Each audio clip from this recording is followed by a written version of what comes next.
There's a new episode of Spoon Stuff Stories. Go check it out. Are you more valuable than a dog? Who, me? Yeah, I like to think so. I mean, I am the most valuable thing in existence after all, mostly because I am 99% formed from the most objectively valuable substance on Earth and beyond, Mr. Wasky. But yeah, oh, wait, aren't you that guy? Yeah, you're Mr. Dennis Prager, not a goddamn university. Oh man, I have heard so much about you. Well, I have heard you say some stupid shit, which explains why you're here.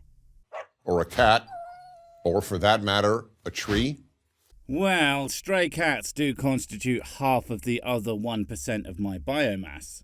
I like to list the other 0.5% as various, because people do tend to get a little uncomfortable when I tell them that it's humans. But that's like only 1/200th as much as the drinks I drank by mass, so that's like, oh, it's a pretty high number, yeah, damn. That explains the belly. Oh, and am I more valuable than a tree? Well, I'll tell you what. I'll race a tree from where I am sat now to over there, and we'll see who wins. Okay, look, we'll call it a draw. One of the biggest differences between Judeo-Christian values and secular values is it that we're the really cool kids who know how to party like it's 1999 instead of the Middle Ages, making that increasingly hilarious future spaceman date that seems ever more irrelevant and amusing as the years go by, a positively contemporary reference by comparison. Concerns this very issue, the worth of the human being. Oh, well that's super easy. Have you met the humans? They're the worst, with their Instagrams and their politicians, and worst of all, Alan. That guy's a freaking asshole, walking around like he's allowed to exist, speaking words, breathing my air. I paid for that, you jerk. Get your own. According to the Judeo-Christian value system, human beings are infinitely valuable. That doesn't sound right. I mean, forgive me if I'm wrong, but aren't they like made out of dirt? And that's not me saying that dirt is worthless. Quite the opposite, in fact. Dirt can be used to grow food, build houses, flattened into roads, and all sorts of other things. Humans, on the other hand, just mess all those things up. They eat all the food, break the houses, and don't even get me started on the degenerate things I have seen humans do in the middle of a travelling zone. And then you're telling me God decided to turn one into the other, literally creating negative value in the universe? Good job, God. Or perhaps we should say, God job, with slow sarcastic clapping for emphasis.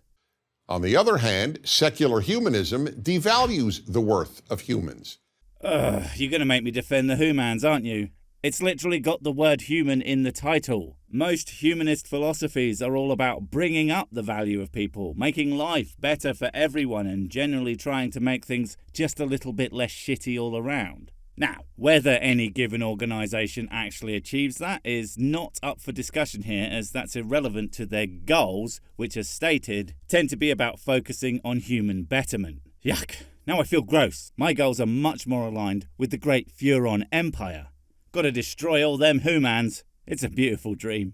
As ironic as it may sound, the God-based Judeo-Christian value system renders humans infinitely more valuable than any humanistic value system. Now, you say that, but which value system seems to care about the humans more? One where they can be damned at the drop of a hat for not doing and thinking exactly as they are told to at all times, or there will be infinite punishment, or one that tells them they are just bursting with potential and can achieve anything if they set their minds to it, as many humanist philosophies do. And you know, speaking of that, I've been to churches, multiple denominations in fact, and with adequate protection from the burning sensation. Yes, I do mean getting drunk. I noticed a very common theme with the ones that I visited. That you are a pitiable, worthless piece of garbage without God's grace. And even with it, you don't really deserve it, yeah? Negging does make people feel so freaking valued. The reason is simple. If there is no God, human beings are only material beings, and therefore not worth anything beyond the matter of which they are composed. Okay, let's for 1 second forget the fact that even if a God exists, that doesn't mean that human beings are worth any more than the matter from which they are created, and I would argue less than the sum of their parts, but that's just me. I know where you're going with this. It's along the lines of immortal soul or image of God or some other horse shit. But that is irrelevant to one simple fact. God doesn't real. So no matter how much you want to wax poetic on some value that you claim that people have, if it's not true, then who gives a crap? And put simply, I ain't buying it. But in the Judeo-Christian system, human beings are created in the image of God, meaning that human life is sacred. So you're going with the image of God thing. Of course, not realising that that totally debunks your entire argument because you see, that arsehole Bill still exists. Or whatever name I use to upset part of my demographic because I'm a prick. But everyone knows some absolute cretin, some irredeemable anus person who just needs to go away. And that guy is created in the image of God? So God is anything like him or vice versa? I don't know, man. I wouldn't want any part of that mess. Damn. In other words, we are either created in the image of carbon atoms and therefore not worth much more than carbon. What a stupid argument. Who in their right mind thinks that the constituents of a thing are worth even remotely the same as the thing? And you know what? Haha, sick like whiskey, good meme if a bit repetitive. But if you gave me a glass filled with barley, wheat, water and yeast and said that it was just as good as a glass of life-giving elixir, that's a thing, look it up. Well then, while I am not a man of violence, you are gonna catch these hands, 'cause they are detachable, like a Gundam. I'm sorry, I completely lost my train of thought. Or we are created in the image of God and therefore infinitely valuable. Gotta love a good old-fashioned false dichotomy. Either I'm correct or the opposite of what I believe is correct, because I have such a mighty brain that I cannot even conceive of this nuanced thing. In fact, I'm pretty sure that's actually an Italian pasta dish. You wouldn't know that because you are not a big brainer like me. Like, what if, again, there's a God, but he didn't purposefully create shit and didn't imbue anything with divine jibber-jabber? Or what if carbon is what one might think of as a god in that nature is God kind of way? Or a bunch more that I am sure are as equally ludicrous as anything else, and I'm sure some bunch of chumps totally buy them too. Our secular post-Judeo-Christian society has rendered human beings less significant than at any time in Western history. No,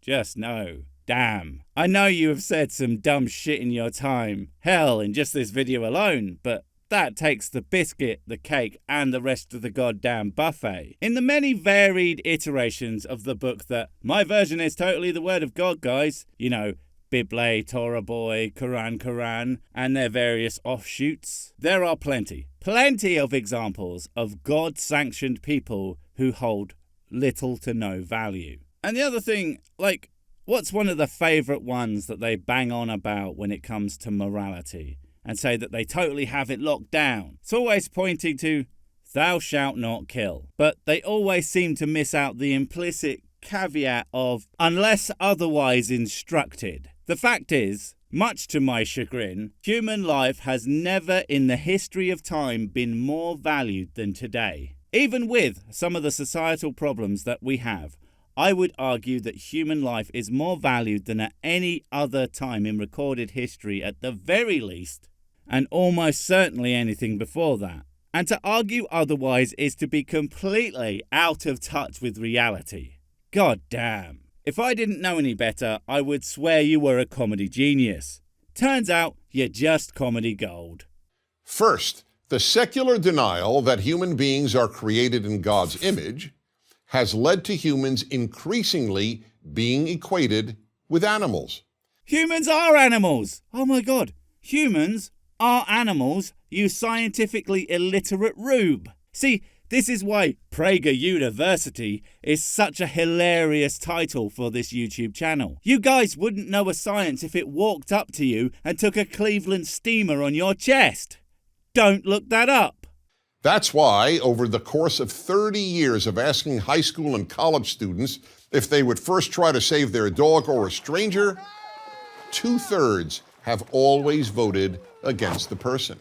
How? How do you keep doing this? I don't think I've ever had a subject just reinforce the concept of their own complete lack of intelligence in such rapid succession. But there you go, doing another big dumb. It's incredible. I'm almost impressed. People, right, value their dog that they love and cherish and all that jazz over some jackass that they don't know, has no connection to them, and is probably that asshole Chris.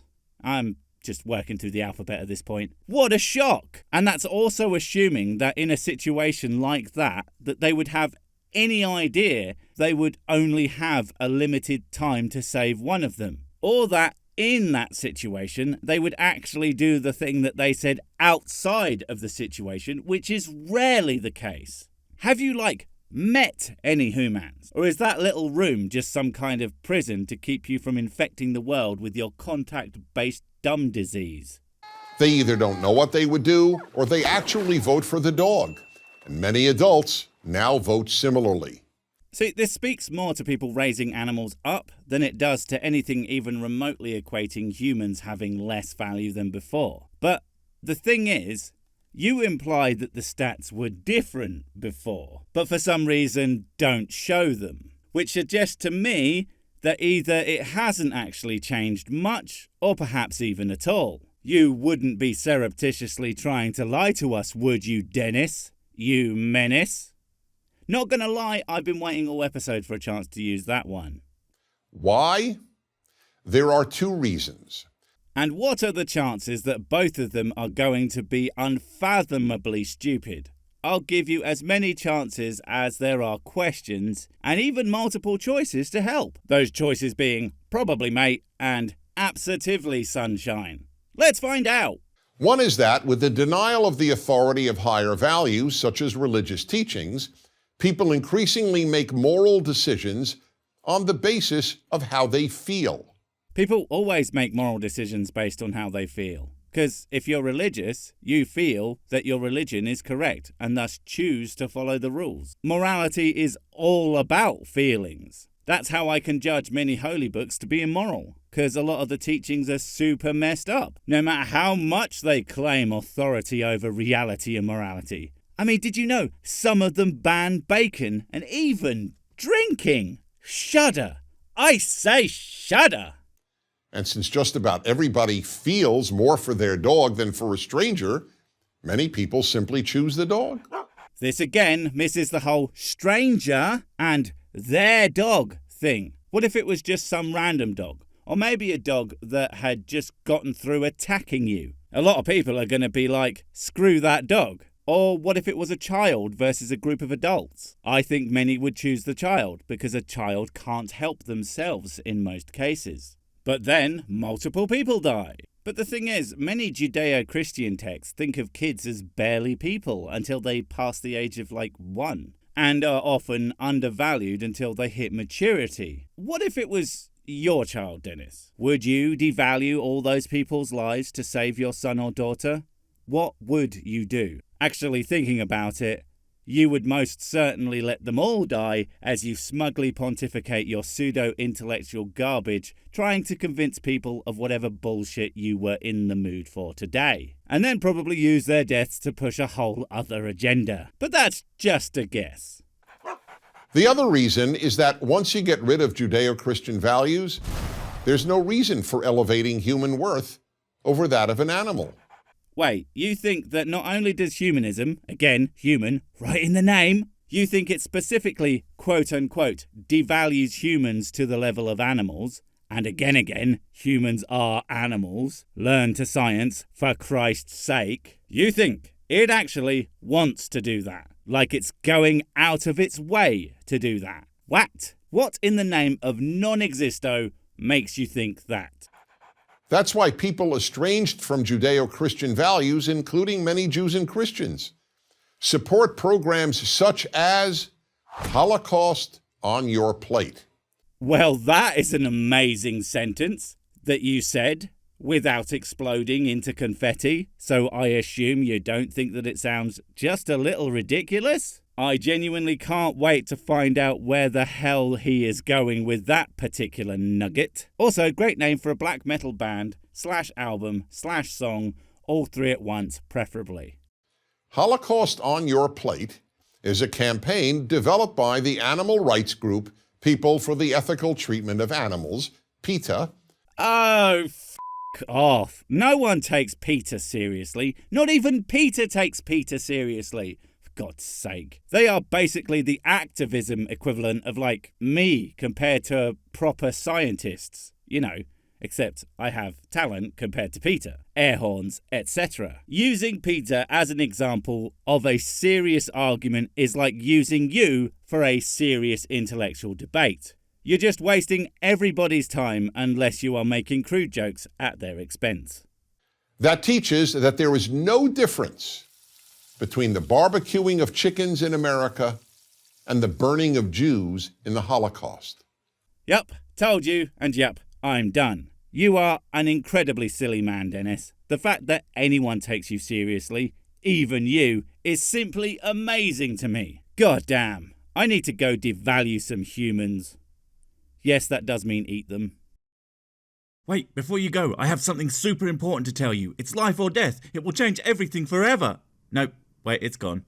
Oh well, probably wasn't important. But while I have you, don't forget to comment, subscribe and notify. And if you want more of my smexy voice, check out Mrs. Six's channel, Spoonstar Stories, where I narrate and voice all the videos, and she does the work. And if you want to support the channel, check out the merch store for cool t-shirts, or check out Patreon, memberships and PayPal to support directly. Finally, follow me on the medias of social to get completely pointless guff and to keep up on the latest releases. Oh, I just remembered what I was going to tell you. Whatever you do, don't touch the